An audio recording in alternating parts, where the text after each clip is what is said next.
Hello friend, সবাই কেমন আছেন? আশা করি সবাই ভালো আছেন। আমিও বেশ ভালো আছি।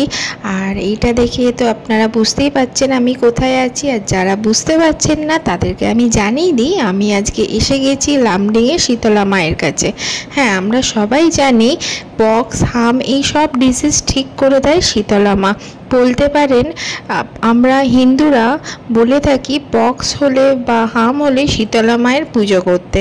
লামডিংয়ে শীতলা বাড়ি হচ্ছে খুব ফেমাস টেম্পল। এখানে March end to April beginning total 8 days এইখানে ফেস্টিভ্যালটা সেলিব্রেট করা হয়।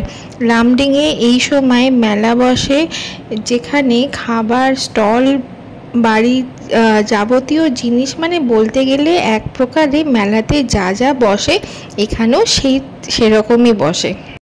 এই সময় হাজার হাজার ভক্তরা আসেন বিভিন্ন দেশ থেকে, কারণ এখানে সত্যি মিরাকেল হয়। আর এই সময় মায়ের মন্দিরে খুব সুন্দর করে সাজানো হয়, পুরো মন্দিরটাকে ভালো করে পেন্টও করা হয়। সবাই বলে কোনো মনস্কামনা থাকলে পারে এই লামডিংয়ে শীতলা মাকে ডাকলে পারে পূরণ হয়। আর পূরণ হলে পারে অনেকে সাদা পায়রাগুলোকে নিয়ে যে পুজো করা হচ্ছে, হ্যাঁ, এই সাদা পায়রাগুলোকে পুজো করে উড়িয়ে দেয়। এটাই হচ্ছে লামডিংয়ের মায়ের পুজো এখানে। আর এখানে আসতে গেলে মোমবাতি, প্রদীপ আনলেই যথেষ্ট। আর সাদা পায়রাটা কোনো কম্পালসারি না, যাদের ইচ্ছা হয় তারা জোড়া পায়রা এনে পুজো করে, কোনো কম্পালসারি নেই। তাই আমরাও কিছু মনস্কামনা করেছিলাম, যেটা পূরণ হওয়ার ফলে আমরা দুজনা এসে যাই এখানে লামডিংয়ে পুজো দিতে।